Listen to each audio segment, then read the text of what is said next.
Hopefully you've had a good time having a few drinks. And so welcome to our PAX East 2015. Hopefully it'll go a little better than last year's PAX East.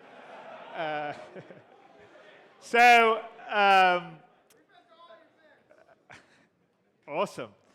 We're going to be showing you one of the new game modes that's going to be in the FPS module that will be out later this month, and also talk a little bit about what will be coming out in the next few days. So let me get to it. So a few of you, I think, may have already downloaded the 1.1 build. We're sort of switching over to calling things Star Citizen now instead of Arena Commander because, well, essentially it's having more than just Arena Commander. It's going to, the FPS build is coming on, and it just keeps increasing, and it is called Star Citizen.exe. So our gnome location is actually switching over to Star Citizen 1.1, which is now on the PTU. Okay, so one of the features in Arena Commander 1.1 is multiplayer free flight.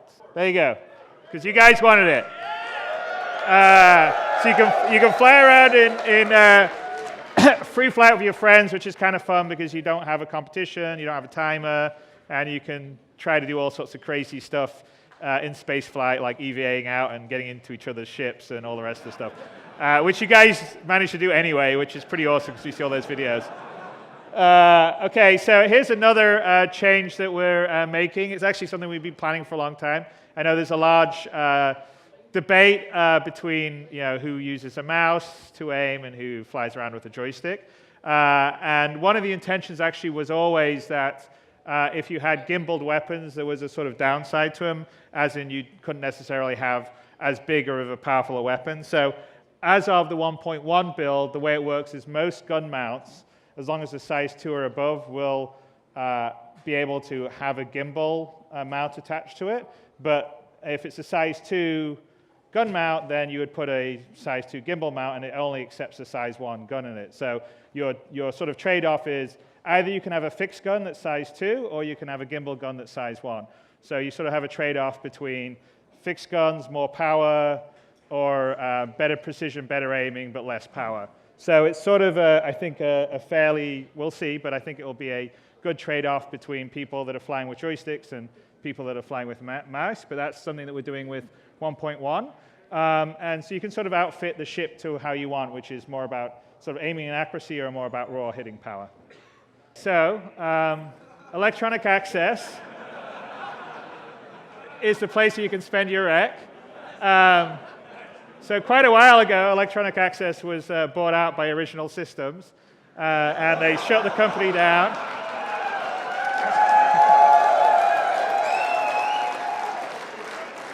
And now they just use it as a digital storefront. So that's the digital storefront that you can spend the rec credits that you'll earn playing Arena Commander, and also later on earn playing the FPS. And so that's where if you play more, you earn the rec, and then you'll be able to get different weapons or unlock different ships without having to sort of pledge or pay for them. So it's sort of the system that we talked about that's going to allow people to just have their base ship and still try out a whole bunch of stuff in Arena Commander, or try out a bunch of stuff in the FPS without having to pledge for anything extra, which is something that we wanted for the final game, and we sort of felt like we need to bring it up ahead of schedule to make sure that no one feels compelled to get an extra gun or pay for an extra gun. Not that we hate that, because it helps us make a bigger and better game, but everyone should basically play the way they want. So if they want to spend the time or they want to support the project, it's completely up to them. And you can do that at the EA store.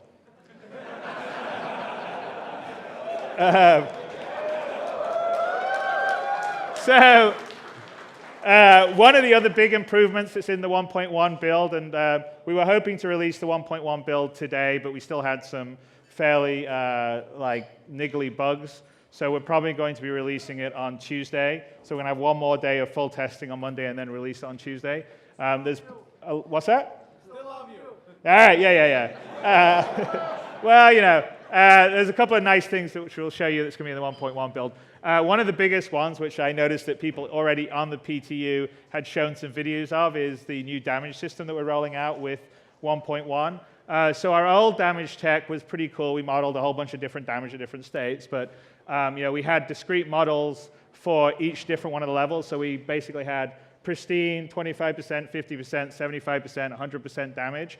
And each one of those damage levels could have multiple pieces that were breaking off. And so there's a lot of work that the artists did. So in fact, to give you an idea, a base Hornet is about 15 megabytes as a pristine, and if you added on all the damage state modeling and all the LODs that come with it, it was 100 megabytes on disk. And so one of our concerns, outside of the fact that there's a lot of manual art creation, was that with a big sort of online multiplayer game and us delivering the data over over broadband, is that how much data are we going to deliver?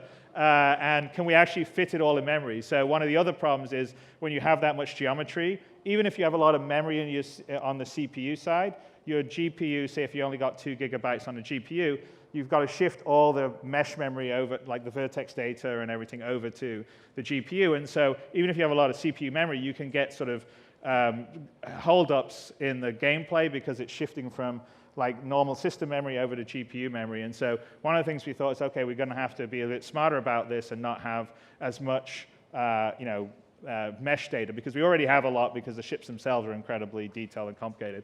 And they all needed LODs. They all had a vast amount of parts. So 250 meshes per ship is quite a lot. So, and that's kind of what we were doing on the old damage tech. You can sort of see the Hornet and pre-broken up into different pieces. There we go.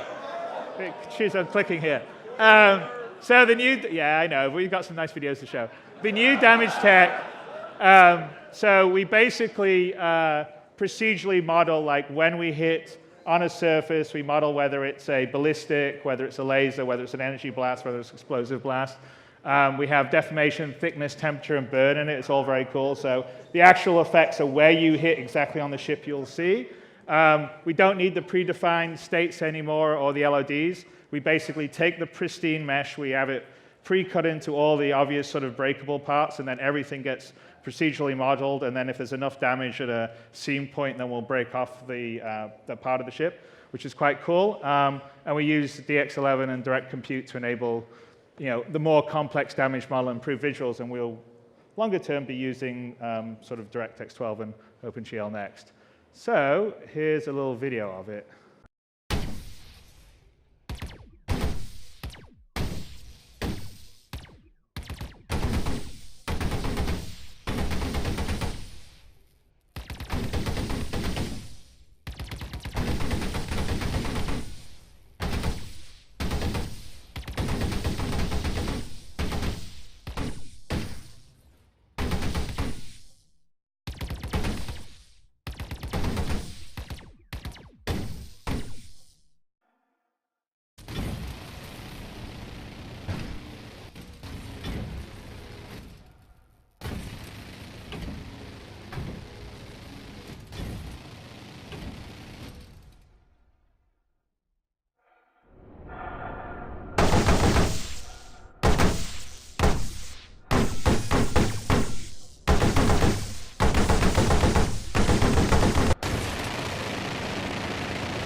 But anyway, that's the damage tech in action. So as you can see, if you're really good, you can write your name on someone else's ship in combat. So I think that would be the ultimate form of, teabagging and humiliation of the other person. So I'm looking forward to seeing the first community video where someone manages to write their name on someone else. All right, so the last big thing, is the Retaliator is going to be hangar ready, and we're working pretty hard on getting it flying, which is going to be pretty awesome. The thing's a beast, and so we have a little video for you.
So we're pretty proud of the Retaliator. I think you guys are going to like it when it's in the hangar. It's sort of the new high standard of ship modeling that we've done. The techniques that were built to use it are the techniques that are going to be used on all the ships. We're doing a refactor of the Constellation and the Freelancer for the multi-crew.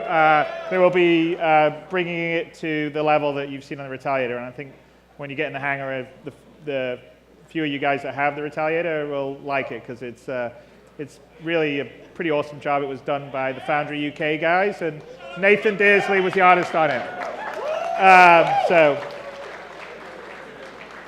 And that will be in the 1.1 release, so I guess on Tuesday probably. All right, so the next thing, it's kind of what we're here to show parts of, and will be coming out very soon, is the Ground War.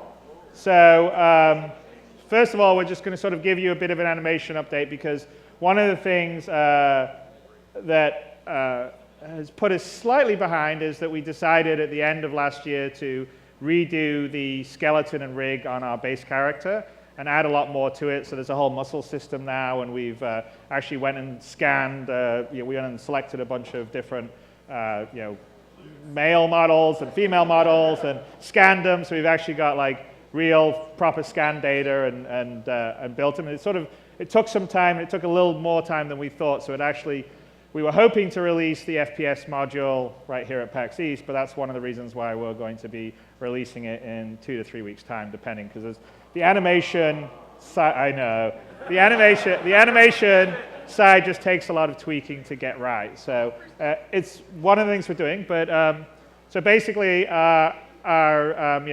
revamped the entire animation set for FPS. So to have a lot more sort of rifle and pistol realistic handling, right? I think there's quite a few people that back Star Citizen that have military or law enforcement experience, and yeah.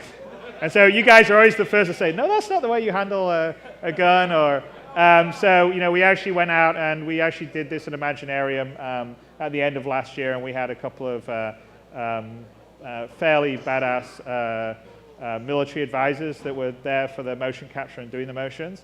And so, reloads and all the rest of the stuff, which I don't really have a great, we were going to show some of that, but that was part of our build problem. But there's little bits of stuff that you'll see here. But it's a lot more realistic animation set, which I think ultimately everyone's going to like. So, hopefully kick ass and all the rest of the stuff. Here's a little video we did, although we had some issues with our glitching stuff, so here we go. This sort of shows you, this was PAX Australia, and then we'll sort of cut between sort of PAX Australia and kind of where we are now.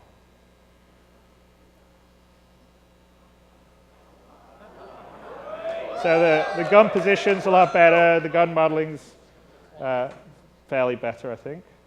Let's see if we... So I thought this looked good last year, but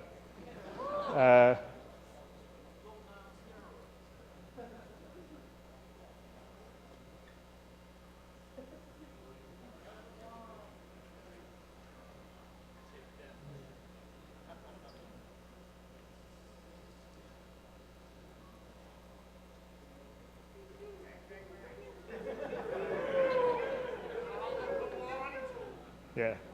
I think this video doesn't have any sound, by the way, just to let you know.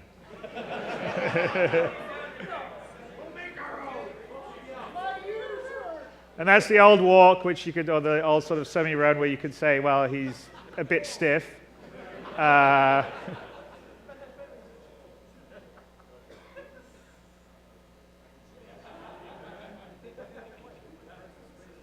you can see him strafing left to right, and then here you'll see him moving, and his motion's a lot better.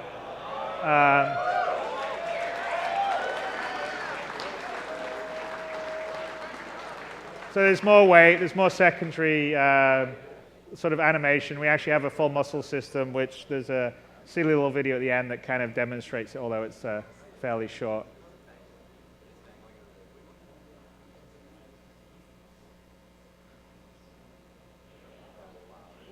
But generally, we think the animation's much better than before, which was one of the bigger complaints. And it's still got to wait. So this is a silly. This the old mesh on the left. The guy in the middle is the new one, which has the proper deforming skeleton system. And if we go to there you are. The red is the muscle system that you see for the different stuff that happens. So anyway, there you go. That's the quick animation update.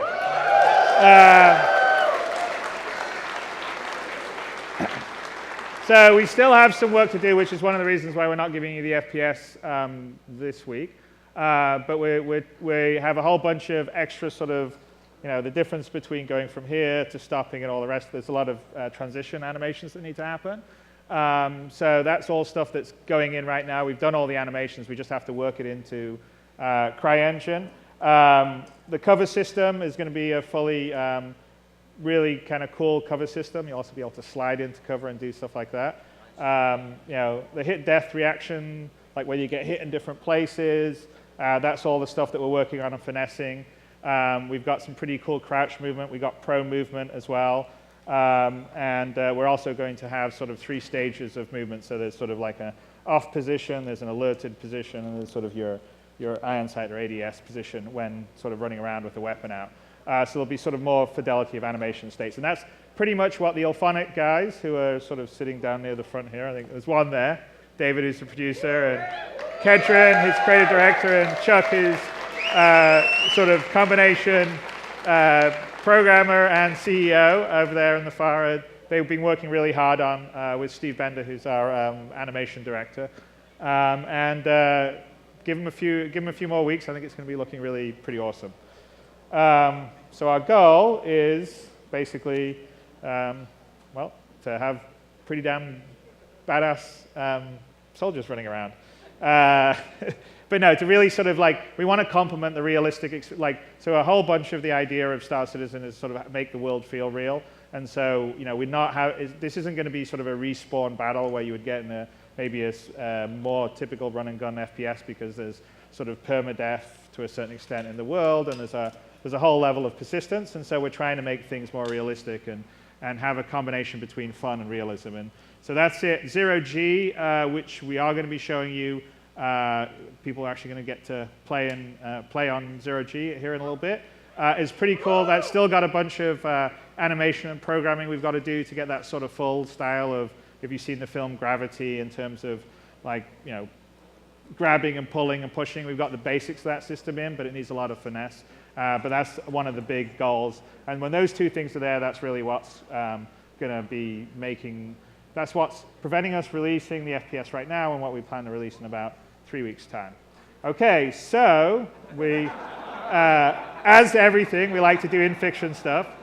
So interdimensional software is this, there you are. It's a little startup with a couple of folks like James Romanoff and James Van Dyke. Well, they've created their new household realistic simulator, which is called Star Marine. That is available to be played in your sim pod in the hangar, of course, available from Electronic Access.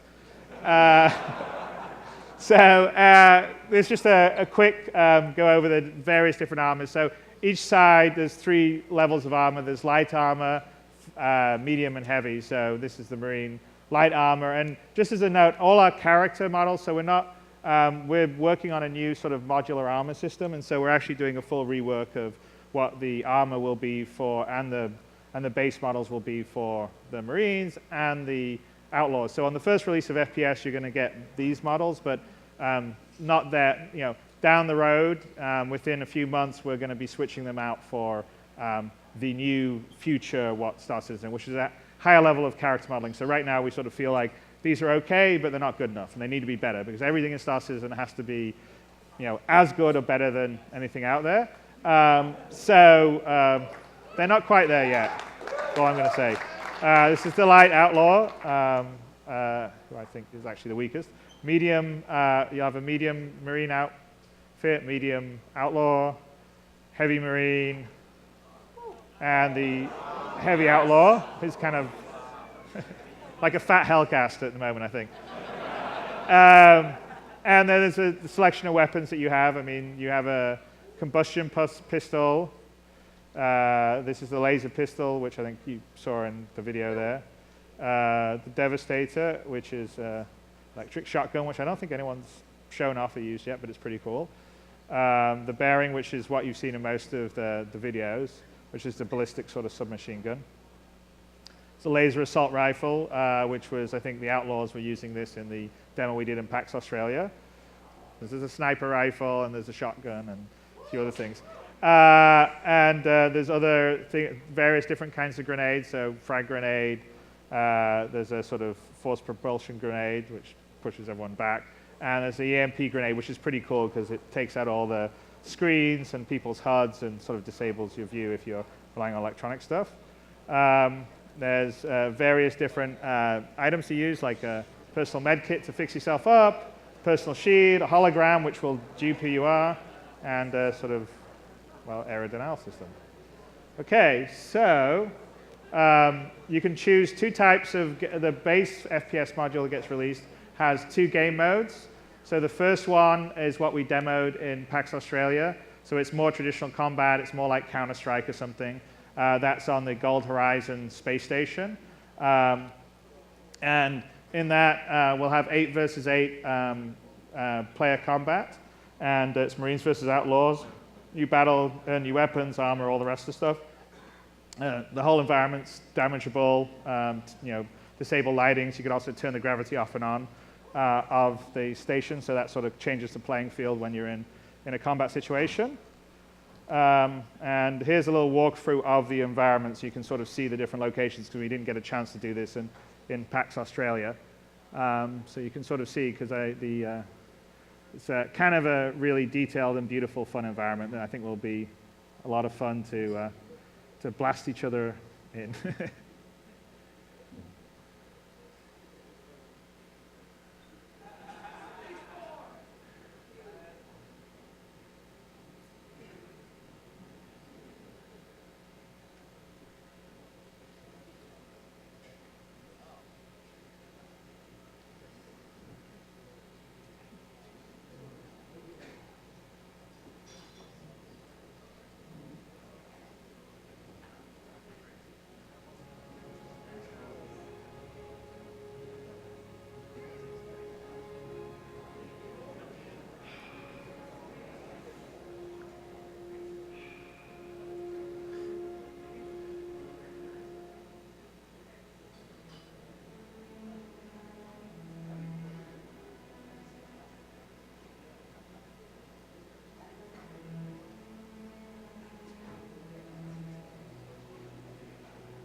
All right, so that's a tour of the, so that'll be the playing field that we do.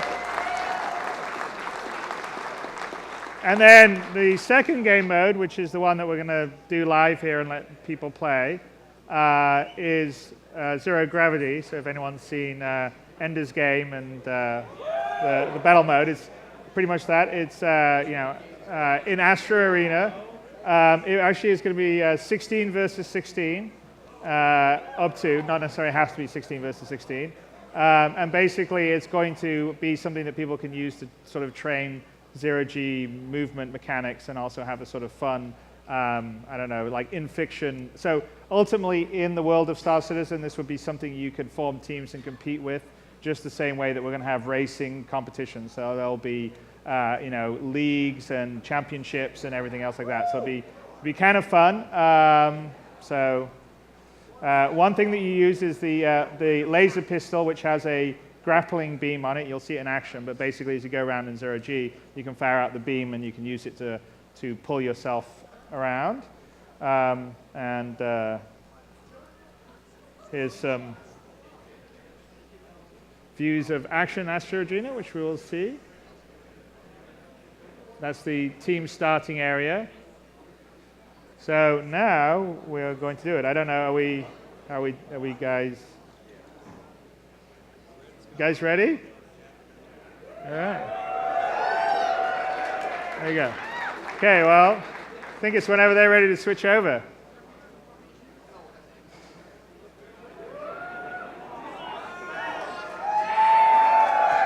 I believe the game is, I think it's best of 7, and the rules are it's the first team that immobilizes all the other members of the team or gets a player through the enemy gate. The enemy gate is down. Yes.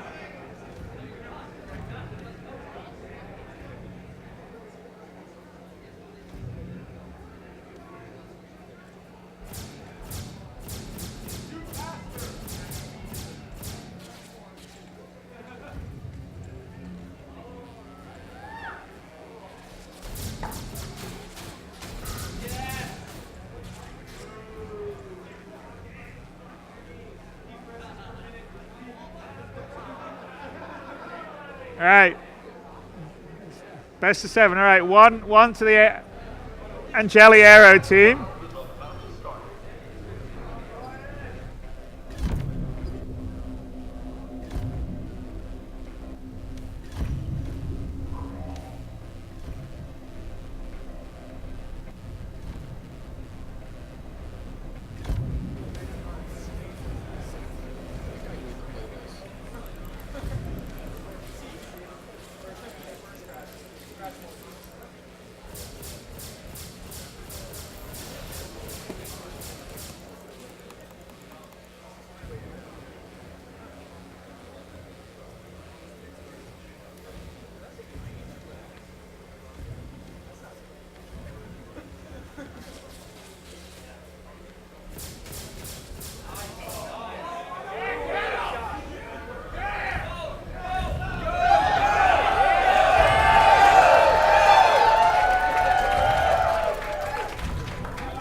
He's going.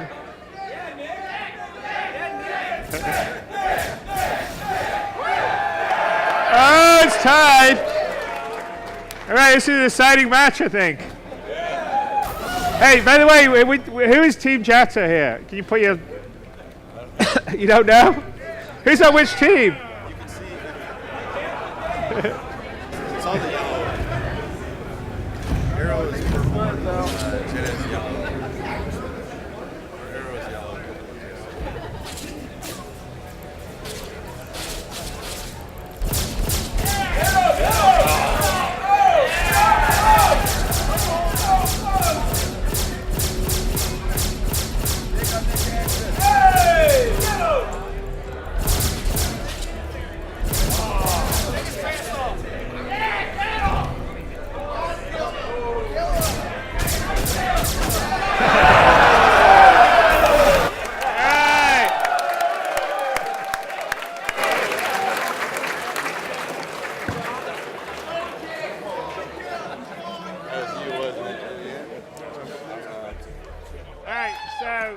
I think we're letting people come and play down here afterwards, right, guys?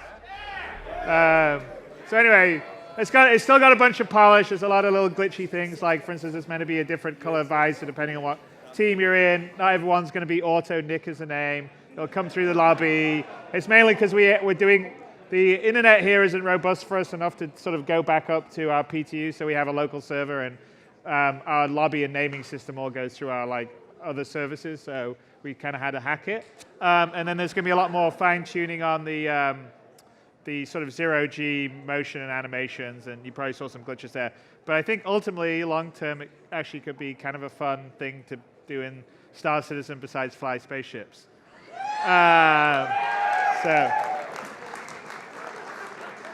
So after 1.1.1 comes out, which is the FPS module, which will be in probably by the end of this month, the next thing we're going to do, which we're going to show a preview of at South by Southwest next week, but it will be in early April, is the social module. And that's where you get to leave your hangar, walk around the planet side. In the case of the social module, it will be Stanton, ArcCorp in the Stanton system. And that'll give you a preview of sort of interacting on a planet-side basis when you're visiting planets. So that should be cool, and we're going to demo that in a week, so hopefully you guys will like that. And then this is the sort of schedule for this year, which we've talked about before. So the first-person shooter module by the end of this month. Social module next month, we'll be delivering it. Arena Commander 2.0, which is the multi-crew stuff, where you'll be able to fly the Retaliator and the Constellation, all the rest of the stuff. That'll be sort of summertime. And the end of this year is going to be Squadron 42. So I think right now it's looking to be about 20 hours and about 70 missions in what we're releasing at the end of this year. So we've sort of decided we have this big overarching storyline, and so in sort of as a nod to the sort of Wing Commander trilogy, we're going to have this overarching trilogy of Squadron, like the story. Yeah, so it won't be Kilrathi, Vandal, but it'll be very similar. And then we're going to have the sort of very early build of the full persistent universe. There'll be a limited number of systems, but you'll be able to take off, fly, land, trade, interact, do some of the professions, not all the professions, and that'll be the end of the year. So I think that is it for me on the presentation. So come and play all this stuff. Hopefully you liked what you saw. I mean, I have to say that we have the best community anywhere of any game, and we couldn't be doing everything we're doing without all your guys' support, right? So we got everyone on this team is incredibly passionate about making the best damn space sim ever, also the best first-person universe ever. We couldn't do it without your support. I would like to thank the Ilphonic guys, so I've called out a few of them, Chuck and Kedron and David, but there's a whole team back in Denver that's been crunching on the FPS. They're going to continue to crunch on the FPS till we get it out.